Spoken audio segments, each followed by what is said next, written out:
My Little Police Woman, Zyrich Dion. Kahapon nga ginanap ang career guidance ng aking anakis, kaya for today's video ay samahan niyo akong ayusan siya at samahan siya papunta sa school. Hello mga ate, good morning. Maaga nga kaming nagising ng aking anakis para naman maaga kaming matapos sa pag-aasikasong at pag-aayos nga sa aking bunso. Tapos ko na nga siyang pakainin at natapos na nga rin siya maligo. Ayan, binihisan ko na nga rin pala ng kanyang uniform or costume sa gagamitin niya sa career guidance. Habang sinusuot ko nga yung pambaba niya nga ay nakita nga namin medyo maluwang pa kasi nga napakapayat nga tong bunso ko. Kaya naman dali-dali ko na nga tinahi agad para naman masuot at para naman hindi magkandahulog-hulog mamaya pag nasa school na nga siya. Pagkatapos ko nga yan tinahi, ayan sinuot ko nga ulit at inayusan ko na at tinalihan ko na nga rin pala ng buhok. Bali pinulbuhan ko na nga rin pala siya at lalagyan natin ng konting kulay yung kanya mukha at nilagyan ko na nga rin pala ng lipstick para naman maganda tignan pagka naka-makeup ang ating police. At dahil 7:30 nga magsisimula nga daw yung career guidance, kaya naman napaaga na nga kami ng paggising para mabilis kaming matapos sa pagbibihis. Dahil alam nyo naman yung mga bata pag kumakain ay nanonood pa ng cellphone. Mas madami pa ngayon napapanood nila kaysa naman yung subo nila, kaya naman kailangan bilisan at kailangan maaga. Pagkatapos ko nga pulbuhan at lagyan nga ng lipstick, ayan nilagyan ko na nga rin pala ng kulay dito sa pisngi niya at nilagyan ko rin pala yung sa kanyang mata. Bali nag-rent na nga lang pala ako ng kanyang susuotin dyan para sa career guidance.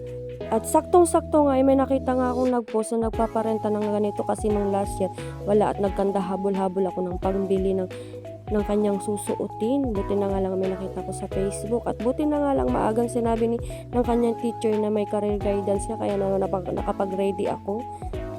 At para maiba naman ay ganito na lang yung kinuha kong costume niya, police costume, kasi nung last ay doctor. At dahil nga nilabahan ko nga nung renentahan kong damit, kaya nga naman natanggal yung papel na nakalagay nga sa sombrero tsaka sa damit. Kaya naman dali-dali akong nagpaprint at gumawa na nga lang para naman maidikit at mapalitan yung sulat nga dun sa kanyang sulat. Yung papel parang badge, police badge nga sa sombrero tsaka sa damit. Kaya naman agad-agad na nga ako na nga dinikit. Bali tinanggalan ko na nga lang pala yung nakadikit na stick glue nga naiwan dito sa sombrero para nga palitan. Nahirapan na nga ako sa pagtatanggal ng stick glue nga dun sa sombrero, kaya ginamit ko na nga lang itong ano tawag ba dito? Paltog stick glue. Kasi nga mainit, kaya naman natutunaw yung nakadikit nga na stick glue. Kaya nga natanggal yung napakatigas na nga na stick glue nga dun sa sombrero kasi may kasama-sama pa nga papel. Hindi ko kasi napansin na papel pala yung nakadikit nga dito sa sombrero tsaka sa damit, kaya naman nilaban ko kasi nga sabi nung nagpare kahit banlaban-lawang ko lang nga ng konti yung damit. Kasi hindi ko nga alam at napansin na papel pala to, kaya nga napunit. Kaya naman dali-dali ko na lang ang pinalitan at gumawa na lang nga ako. Bali nagpa-print na lang ako tapos dinikatan ko na nga rin pala ng folder. Yung lumang folder pa na naman mas matigas at mahirap nga itong mapunit. Tapos pagkatapos ko maidikit ayan, ginunti ko na tapos lalagyan na lang natin ng stick glue tsaka natin ididikit nga dito sa sombrero. At buti na nga lang may natira pang bala nga dito sa baril ng stick glue, kaya naman may nagamit pa ako. At buti na nga lang may nahanap din pa akong lumang stick glue na ginamit ko kasi nga hindi pa ako nakabili. Hindi rin ako talaga nakabili ng stick glue at nakalimutan ko nga, George. Pagkatapos ko nga idikit yung sombrero, yung parang badge nga din sa sombrero, ayan sinunod ko na nga rin yung palan. Bali nagpalagay na nga rin pala ako ng pangalan. Pero yung itong renentahan ko ay wala siyang pangalan, kaya naman naisip ko nga lagyan na nga rin ng pangalan niya para naman talagang totoo na sa kanya yung uniform. Charis! At para naman maging matibay nga yung papel, ilinagyan ko nga at dinikatan ko nga rin pala siya ng folder para naman mas matibay, para naman maidikit nga ng tamang-tama sa damit. Ganon yung process na ginawa ko. Dinikit ko na nga rin, ilagyan ko na nga rin pala siya ng stick glue para nga madikit. Katapos nga may ilagay lahat ng mga anik-anik ay pinasukat ko nga ulit sa aking anak yung kanyang damit tsaka yung sombrero kung ayos na nga tingnan. Bali nung isang araw nga ako nga panilagyan nga ng mga badge nga itong damit bago nga yung nabukasan nga neto ay yun na nga yung gaganapin na career guidance. Katapos ko nga idikit yung mga badge nga ng damit ay plansyahin din ulit natin para naman hindi kusot-kusot pagka sinuot nga niya.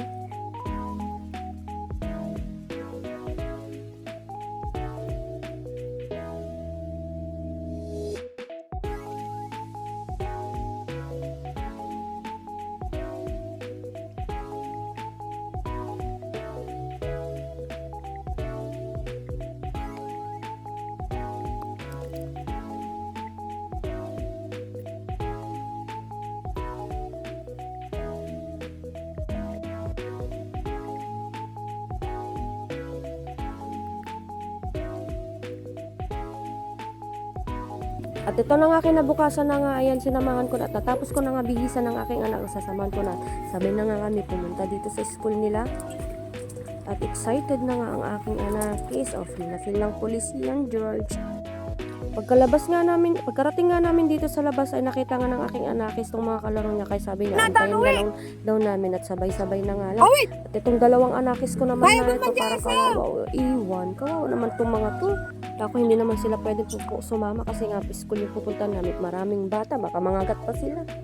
Napakaganda nga tignan nila kapag naka-uniform sila ng ganito. Sana nga magtuloy-tuloy na ganito yung kukunin nila at maging profession nila paglaki nila, di ba? Napakaganda. Yung dalawa nakapulis pa, itong kaklase naman ng aking anak ay teacher. Dahil malapit nga lang yung school ay nakarating nga kaagad nga kami at tignan mo naman itong mga bata. Napaka-cute nila tignan sa mga profession na gusto nilang kunin paglaki nila. O, diba? Ito naman yung kaklase niya. Teacher, may nurse, may doctor. O, diba? Apaka-cute nila tignan.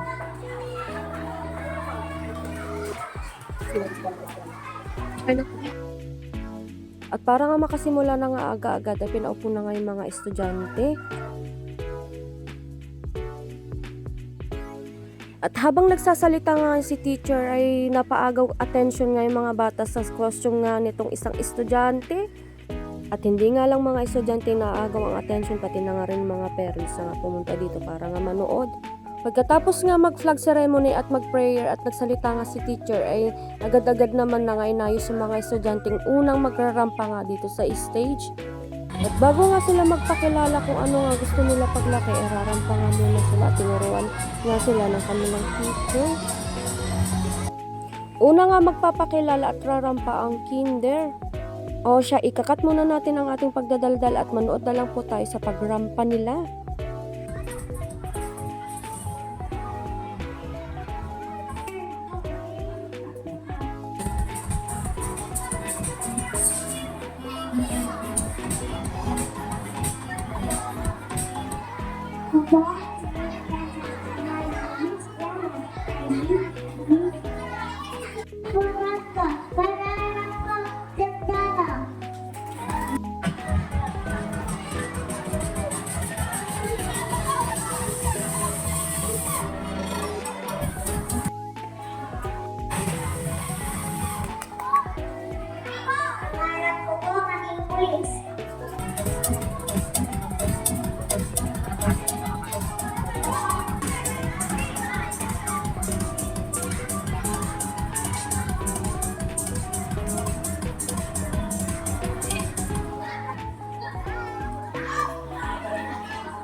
Ako po si Sumre.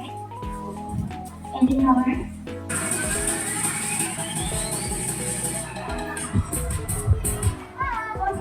Kayo kay Leo Enrico. Ang gusto ko po malaki ko.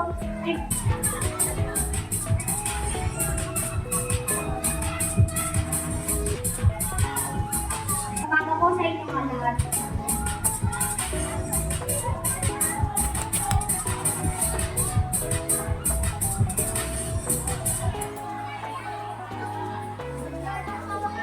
Welcome to Pinoy Latino.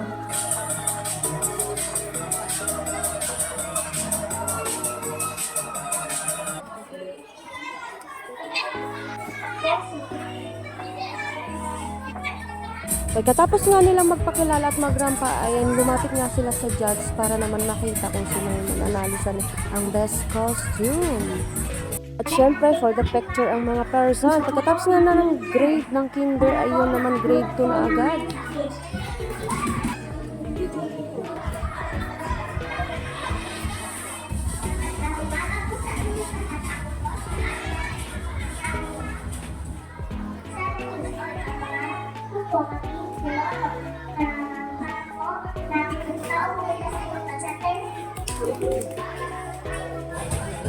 Kaya nga, para magandang ano.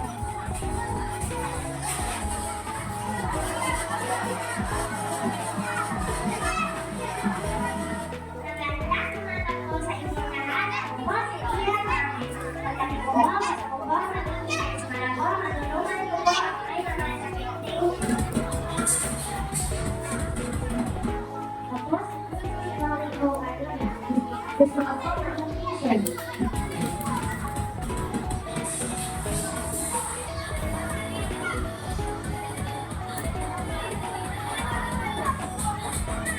Ako po si Yamaha TV Neta. Gusto ko po.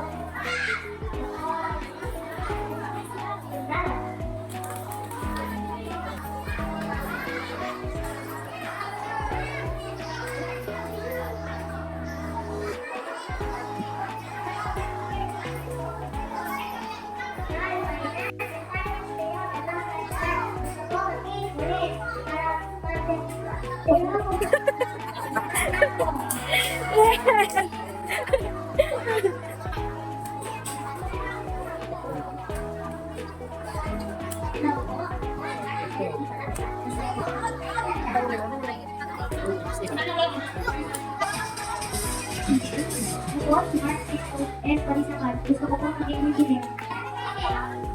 Ayan, Captain.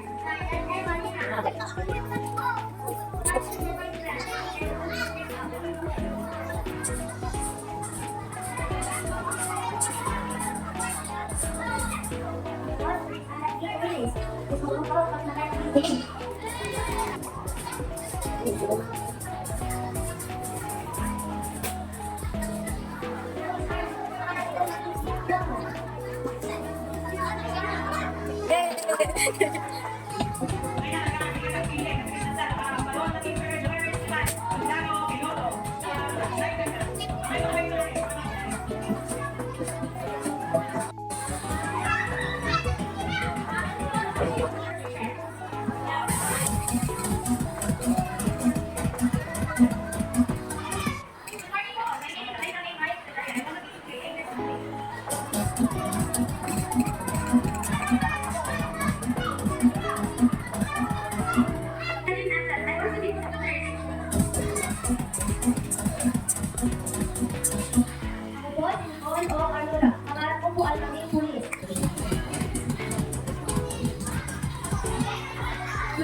Hello po, ako po sa Pastor Pino Kamusta. Gusto ko pangarap ko, ulit siya.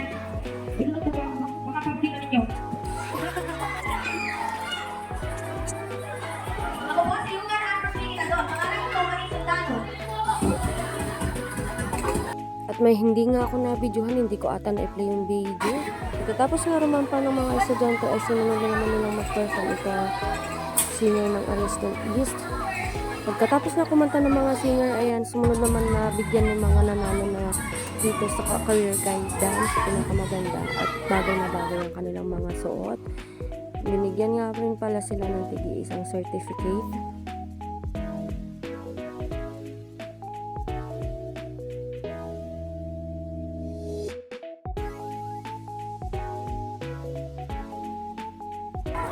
Next number, si Alola. Ang isang birthday ay parating ako. Please, di ba? Pero po, Alina, Nicolas, Ian, Cyrus. Makailan kami agad po pin ako. Kaya lang natin ay si Rico Arino.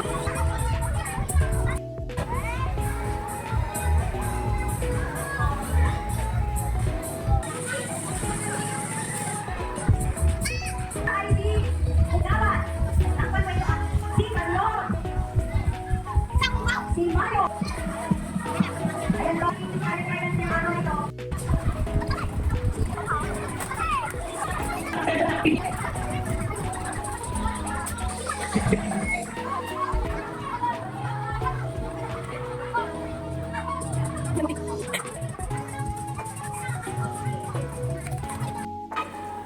Dating mga lokasyon tayo. Sa Pagkatapos nga na magbigay ng certificate ay pumasok na nga sila sa room nila kasi may activities pa nga silang gagawin.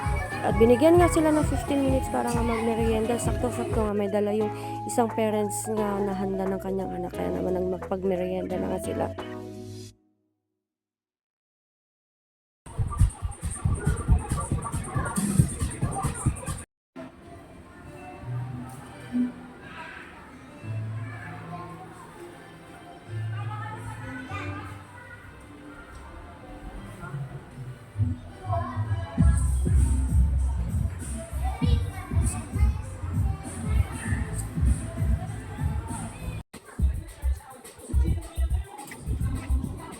Pagkatapos nga nilang mag-drawing nga sa loob ay pinalabas na nga yung mga estudyante para na nga sa kanilang PE or physical education. Maglalaro nga muna yung mga estudyante bago nga sila umuwi.